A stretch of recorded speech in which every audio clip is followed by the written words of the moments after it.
இந்த ரிஷபராசிக்காரர்களை நாங்கள் நல்லபடியாக புரிஞ்சுக்கணும். இவர்களுடைய தனிச்சிறப்புகள் என்ன? இவங்களை எப்படி தான் சார் டீல் பண்ணுறது? ரிஷபராசிக்காரர்களை நீங்கள் டீல் பண்ணுறது அப்படிங்கிறது ரொம்ப கஷ்டங்க. என்ன காரணம் அப்படின்னுட்டு அந்தளவுக்கு கஷ்டமான ஆட்கள்னு கிடையாது. அந்த ராசியாதிபதி என்று சொல்லக்கூடிய ஒரு சுக்கிரன், அதாவது வீட்டோட ஓனர்னு அர்த்தம். அங்கே இருக்கக்கூடிய 3 நட்சத்திரங்களில் ஏதோ ஒரு நட்சத்திரங்களில் பிறப்பாங்களே, அவங்கெல்லாம் வீட்டை லீஸுக்கு எடுத்துருக்காங்கன்னு அர்த்தம். அப்போ அந்த ராசியாதிபதி சுக்கிரனுடைய தன்மைனா என்ன? ஒரு இனிமை. அந்த ராசிக்கு ஸ்திர ராசி அப்படின்னு சொல்கிறது, நிலையான ராசி அப்படின்னு பேர்.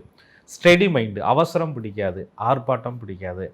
அதே நேரத்தில் முடிவுகளை உடனுடனே மாற்றணும்னு நினைக்கிற வேகம் அவர்களுக்கு பிடிக்காது. மெதுவாக வரும், இப்போ என்ன இப்போ அப்படின்ற மாதிரியான ஒரு தன்மை ரிஷபராசிக்காரர்கிட்ட எப்பயுமே இருக்கும். அதனால சில முடிவெடுக்கக்கூடிய விஷயங்களில் இவங்களுடைய அந்த அமைதி நிதானங்கிறது பார்க்குறவங்களுக்கு ஒரு சந்தேகத்தை கூட தோண வைக்கும். என்னடா அது, என்ன யோசிக்கிறாங்கன்னே தெரியலையே அப்படிங்கிற மாதிரியான ஒரு டைப்பு கொண்ட ஒரு ஆட்கள் தான் ரிஷபராசிக்காரர்கள். அவங்க அந்த ராசியாதிபதி சுக்கிரன் மட்டும் இல்லாமல் அந்த நட்சத்திரத்தினுடைய பலனையும் பொறுத்து அவங்களோட சில நண்பர்கள், காதலர்கள், காதலி, குடும்ப வாழ்க்கையில் இருக்கக்கூடிய நபர்கள், உறவுகள், புதுதான சில தொழில் கூட்டாளிகள் இப்படிலாம் இருக்கும்போது, ஏன்னா அந்த ராசிக்காரங்க ஒரு டைப்பாக இருக்கிறாங்க. இவங்கள்ட்ட அப்படி என்ன நல்ல விஷயமும் நிறையா இருக்குது. ஏன்னா நமக்கு ஏதோ ஒத்து வராத மாதிரியே இருக்கே அந்த நல்ல விஷயம் அப்படின்ற மாதிரி சில நேரங்களிலே நினைப்பது உண்டு.